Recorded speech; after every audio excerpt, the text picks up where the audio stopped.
think about the battle going on Oh yeah. outside of us, and Yeah. how the world and a lot of people in it would much rather we take that easy button, right? Yeah. And fall in love with our careers or with media, the noise of the media, just the ways of the world that do draw us in. Yeah. I know for me, sports, Yeah.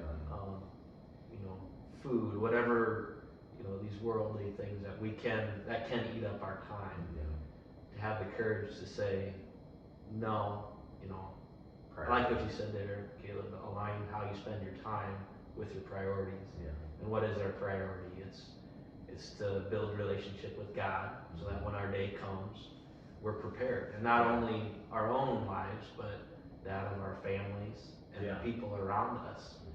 I mean, that's real courage to outwardly start to live your life in that way that's contagious, right? That other people will say, hey, Caleb's a man of God, Joe's a man of God, I see that in him, I want to emulate that, I want to take that home to my family, and I want it to be so obvious in my job that other people recognize that and maybe spark a faith journey on their behalf, and they take it home to their family, and that's how you change the world.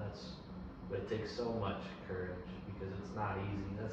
We can talk about it all we want. I feel like I had this conversation a couple times a year, but actually to go out and practice it takes courage. That's the word, no doubt about it.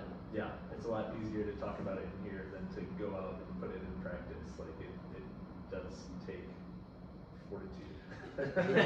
and you can't control it, right? You can't control what happens in your day to day because it's God's plan. Right? Yeah. God is He's gonna put obstacles and challenges in front of you, but it's still God's plan. You're gonna have to get through it, and I think sometimes we worry too much about how we can control our life, right? Versus just letting God help us guide us through it, and putting our time in areas that are going to be more beneficial to us, but also our families.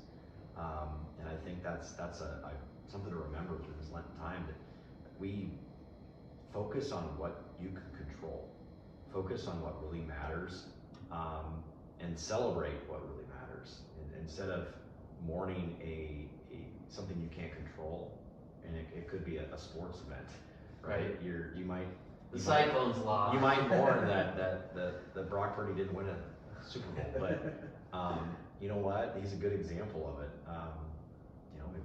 It's God's plan. Yeah. It's truly God's plan, and don't get hung up on it. It's not what happens; it's how you respond. Yeah.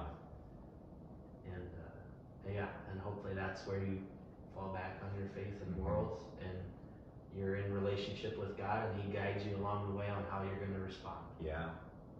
Because that's what God's gonna say, Joe, go and focus on the bigger things, right? Focus on things that you can actually make a positive impact on. And I think in a lot of cases that's our families, right? And that's our upbringing of our kids, because the ultimate goal, right, is for us to go to heaven. But the ultimate goal for me is my family to go to heaven. And so if we can steer the way, and then they can go from there, that's my wish.